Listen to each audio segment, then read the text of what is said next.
കുട്ടികളെ ജീവികളുടെ ഒരു പ്രധാന ക്യാരക്ടറിസ്റ്റിക്കാണ് റീപ്രൊഡക്ഷൻ. പക്ഷേ എല്ലാ ജീവികൾക്കും റീപ്രൊഡ്യൂസ് ചെയ്യാൻ കഴിയുമോ? മൾട്ടിസെല്ലുലർ ഓർഗനിസംസിൽ റീപ്രൊഡക്ഷൻ എന്നത് പേരന്റ്സിനെപ്പോലെ ഫീച്ചേഴ്സുള്ള പുതിയ പ്രോജനിയുണ്ടാകുന്നതാണ്. നമ്മൾ സാധാരണയായി റീപ്രൊഡക്ഷൻ എന്ന് പറയുമ്പോൾ സെക്ഷുവൽ റീപ്രൊഡക്ഷനാണ് ഉദ്ദേശിക്കുന്നത്. പക്ഷേ പല ജീവികളും എസെക്സ്യുവൽ റീപ്രൊഡക്ഷൻ വഴിയും പെരുകുന്നു.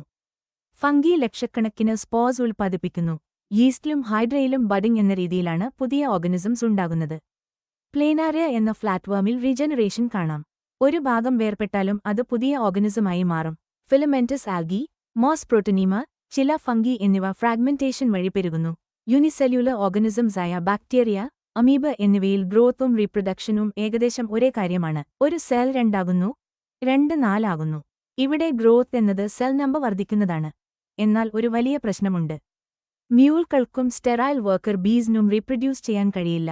എൻഫെർട്ടൈൽ ഹ്യൂമൻ കപ്പിൾസിനും റീപ്രൊഡക്ഷൻ നടക്കില്ല. എന്നിട്ടും ഇവ ജീവികളല്ലേ?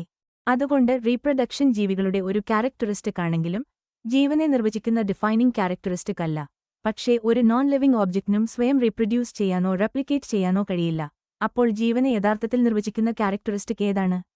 മെറ്റാബോളിസം ആണോ? അടുത്ത ഷോർട്ടിൽ അറിയാം. ഈ ബയോളജി അക്കാഡമി സബ്സ്ക്രൈബ് ചെയ്യാൻ മറക്കല്ലേ.